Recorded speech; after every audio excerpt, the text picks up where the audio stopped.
On behalf of the North Dakota Department of Transportation, City of Dickinson, and Apex Engineering Group, welcome, and thank you for taking time today to learn about these projects in the City of Dickinson. My name is Jason Gullix, the Project Manager for Apex Engineering Group, the lead engineering consultant for these North Dakota Department of Transportation and City of Dickinson projects. Other individuals playing key roles in the project are Scott Schneider with Apex and Tom Fiddler with Stantec.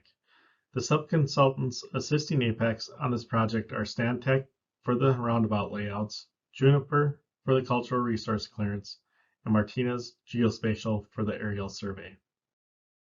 The three projects being proposed are the I-94 West Business Loop from the westbound I-94 ramps to State Avenue, the I-94 West Business Loop and 23rd Avenue County Road 10 intersection, and the North Dakota 22 and East Street South intersection. The I-94 West Business Loop project proposes a 3-lane curb and gutter urban roadway, shared use path, street lighting, and stormwater improvements. The two intersection projects are categorized as safety projects with roundabouts proposed. The North Dakota 22 and 8th Street project includes proposed frontage road reconfigurations. At this time, all three projects will proceed as one through the environmental, design, and construction process. These projects are needed to improve the safety, roadway deficiencies, pedestrian facilities, and long-term reliability of the roadway network in these areas of Dickinson. Step for a successful project is obtaining environmental clearance as required by the National Environmental Policy Act, or NEPA. This is the stage the project is in. Many categories are reviewed in the evaluation of project alternatives to meet NEPA requirements. The most typical categories include wetlands, cultural resources, endangered species, environmental justice or social impacts, right-of-way, and private utility impacts. At this time, impact to these items is minimal or non-existent, so the project should obtain environmental clearance. We will now begin to discuss details of the I-94 West Business Loop project from the westbound I-94 ramps to State Avenue. The existing 2-lane rural ditch section on the West Business Loop will be converted to an urbanized 3-lane section similar to that on the East Business Loop in Dickinson. The roadway will consist of 12-foot driving lanes, a 14-foot two-way left turn lane, 8-foot shoulders with curb and gutter.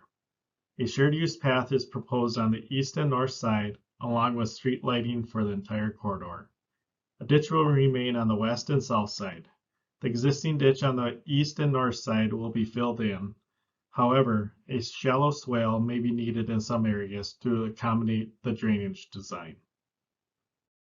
As the West Business Loop 3-lane section approaches the State Avenue intersection, various improvements will be needed to match the 3-lane section on Villard Street that starts 1 block east of State Avenue at Hollywood Boulevard.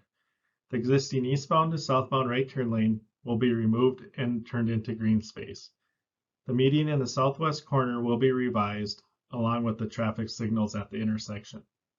Villard Street will be restriped into a 3-lane section between State Avenue and Hollywood Boulevard to have a consistent 3-lane roadway all through Dickinson.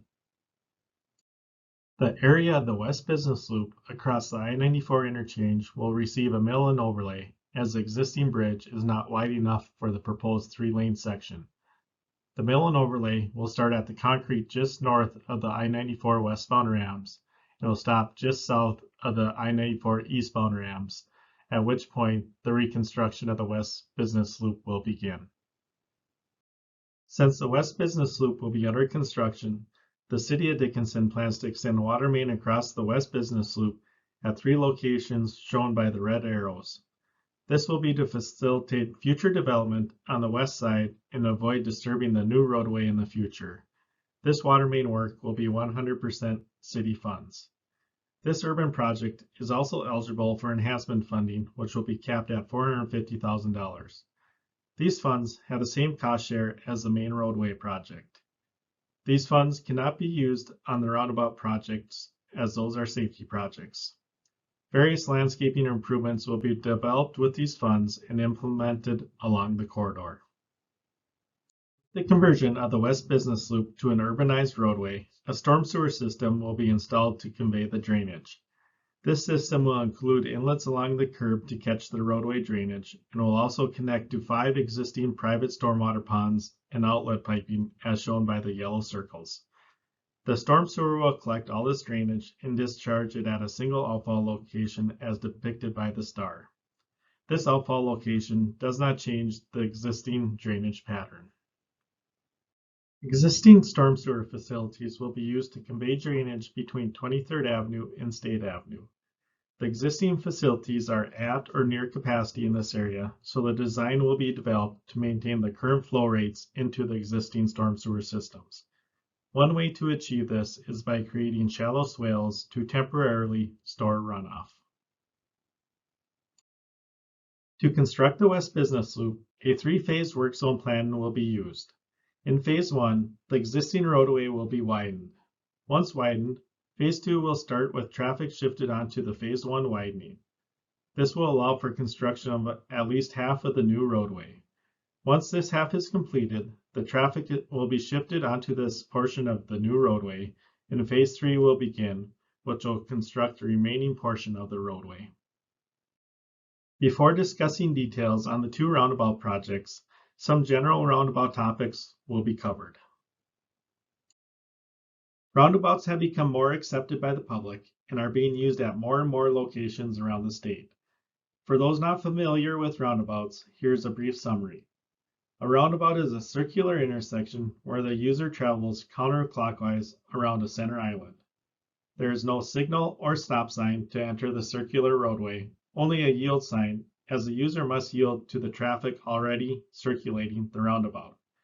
To exit, a right-hand turn is performed onto the desired roadway. The splitter islands on the approaches help slow down and direct traffic entering the roundabout. The truck apron is located between the main circular roadway and the center island. The truck apron allows larger trucks and trailers to circulate the roundabout. The center island is used to break the sight line across the roundabout and to bring awareness to users that a roundabout is present. The center island can consist of various materials, but in urban areas, they usually have a landscaping element. There are many benefits to roundabouts. One of the main benefits is increased safety for both vehicles and pedestrians. Roundabouts eliminate high-speed crashes and reduce the number and severity of crashes. A reduction in the conflict points, as shown on the right, is a key factor in the reduction in crashes and severity of crashes.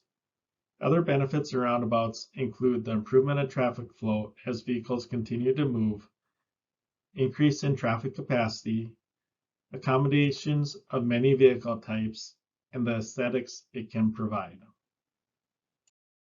Criteria for the roundabouts has been developed through many discussions with the North Dakota Department of Transportation and City of Dickinson. After reviewing many options, the roundabout size was set at a 140-foot inscribed circle diameter. As both roundabouts are on a truck route, the truck turning movement was set for a WB67 or a large semi. The design was completed so only the rear trailer tires use the truck apron. Oversized permits are being reviewed to determine if any additional adjustments are needed to the truck apron. Now that we have discussed some general roundabout items, we'll discuss the roundabout project at the I-94 West Business Loop and 23rd Avenue County Road 10 intersection. A visualization of this roundabout is shown here. Layout of the I-94 West Business Loop and 23rd Avenue County Road 10 intersection has minimal challenges due to the sufficient right-of-way and lack of access points near the intersection. This roundabout will only provide a pedestrian crossing at 23rd Avenue for the shared use path along the West Business Loop. The slip ramp for eastbound County Road 10 to the West Business Loop movement will be removed as shown with the red crosses on the image. All traffic will be taken through the roundabout to facilitate a continuous 3-lane roadway without a merge that would be needed if the slip ramp was left in place.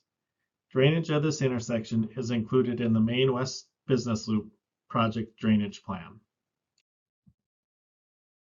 On the upper right, you will see a visualization of what the proposed roundabout may look like at the I-94 West Business Loop and 23rd Avenue, County Road 10 intersection.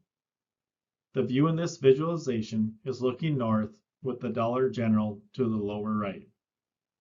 As we shift to the simulation in the lower left, this gives a perception of how the proposed roundabout will function at this location.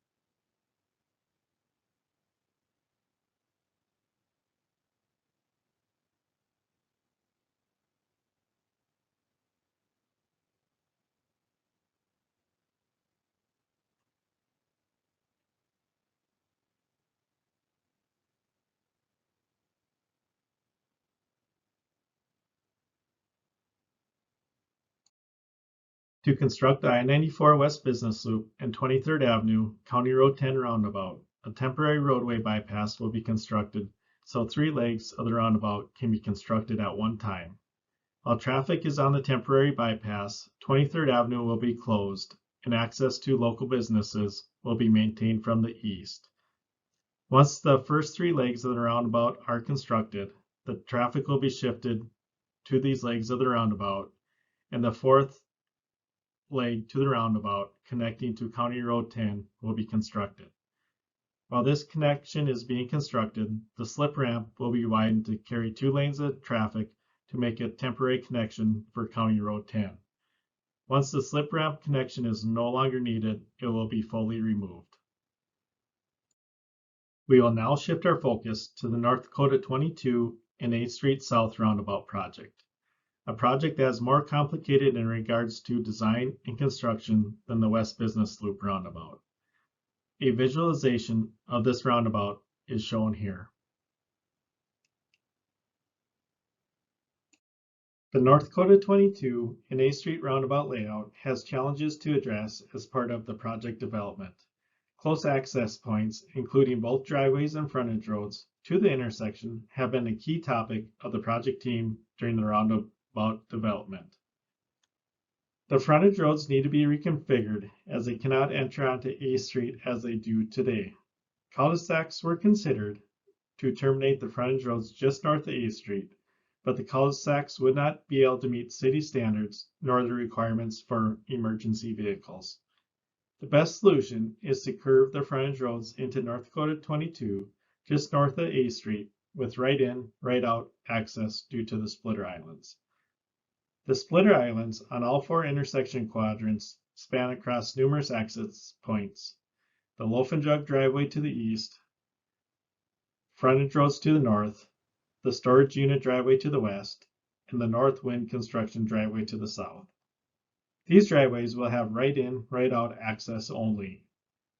Other options are available for left turn movements, such as other driveways or circulating the roundabout. As users begin to use the roundabout, new patterns will be developed to access the local area, as is typical with any change in roadway geometry. On the upper right, you will see a visualization of what the proposed roundabout may look like at the North Dakota 22 and 8th Street South intersection.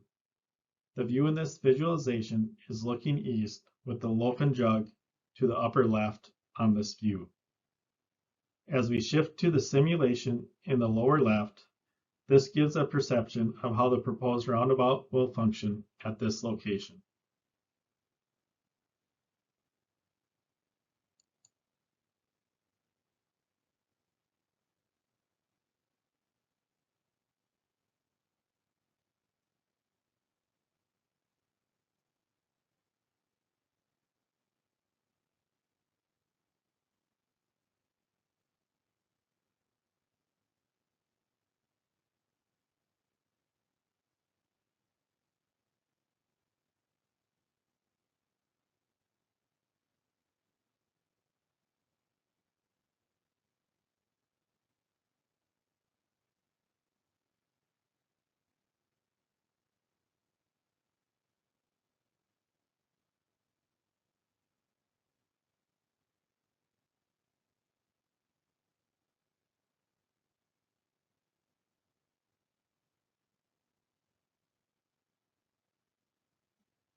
Included with all roundabout designs are turning movements. The two upper left views show turning movements for the WB67 truck design vehicle.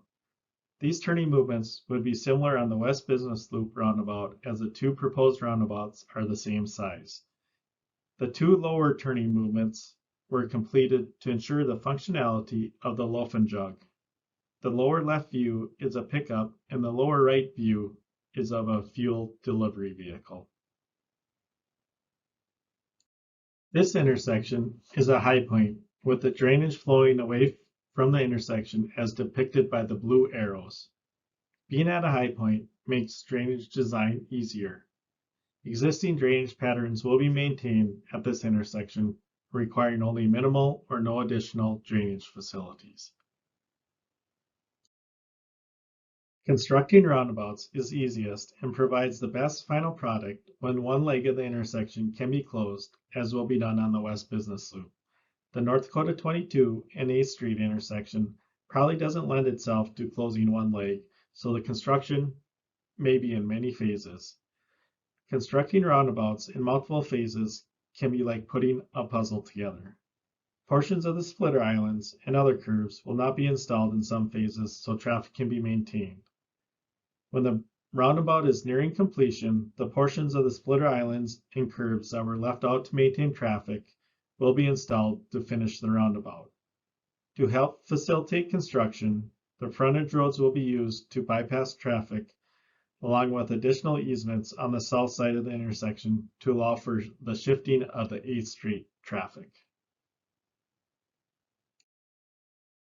One remaining roundabout item that has not been discussed is the center island treatment. Center islands can be a hard surface, grass, or landscaped. Currently, the project team supports a landscaping option. This option helps break the sight line across the roundabout, gives users a visual cue the roundabout is coming, and improves aesthetics. Some examples of the landscaped center islands are shown here. A few project items remaining to be discussed include right-of-way, estimated cost, funding, and project schedule. Currently, additional permanent right-of-way is not anticipated for any of the projects. However, temporary construction easements will be needed for the grading of the project and blending of adjacent properties to match the new roadway. This blending will also ensure proper drainage. Temporary construction easements will also be needed along the West Business Loop, where the new storm sewer system is making connections to the existing private stormwater ponds and the outlet piping. Anticipated project costs and funding sources for the projects are as follows. The I-94 West Business Loop is funded at 80% federal, 10% state, and 10% local, with a total estimated cost ranging from $11 million to $13.5 million. The I-94 West Business Loop mill and overlay of the I-94 interchange area is estimated to cost just over $100,000, with the funding split of 90% federal and 10% state. The two roundabout intersection projects are funded with Highway Safety Improvement Program, or HSIP funding. The I-94 West Business Loop and 23rd Avenue County 10 intersection has an estimated cost of $3 million to $3.5 million, with the 90% federal, 5% state, 5% local funding split for the area within the I-94 West Business Loop right-of-way, and a 90% federal, 10% local split for portions of 23rd Avenue and County 10 beyond the I-94 West Business Loop right-of-way. The North Dakota 22 and 8th Street intersection has a 90% federal and 10% state funding split within the North Dakota 22 right-of-way, and 90% federal, 10% local for the portions of 8th Street beyond the North Dakota 22 right-of-way. The estimated cost for the North Dakota 22 and 8th Street project is $2.2 to $2.5 million. With the public input process, we are nearing the final steps of the environmental documentation. Environmental documentation is anticipated to be completed in the winter of 2024. Once the environmental document is approved, final design and plan preparation can be completed. During this time, any right-of-way and temporary construction easements would be acquired.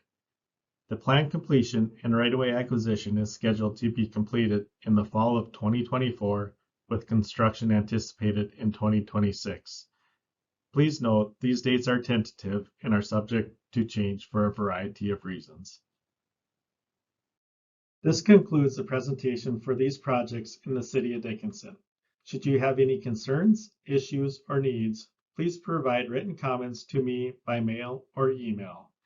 Please send mailed comments to me at Apex Engineering Group, attention Jason Gullix, 600 South 2nd Street, Suite 145, Bismarck, North Dakota, 58504, or by email at jason.gullix@apexenggroup.com with public input meeting in the email subject heading. Comments need to be postmarked or emailed by November 14th. We would also like to hear about yourself. On the website, there will be a link to a Title VI survey. Please take a moment and fill this form out and send back to me by email or mail at the address listed on this slide. Once again, thank you for taking time to learn about these projects in the City of Dickinson, and we look forward to receiving any comments you may have. Thank you.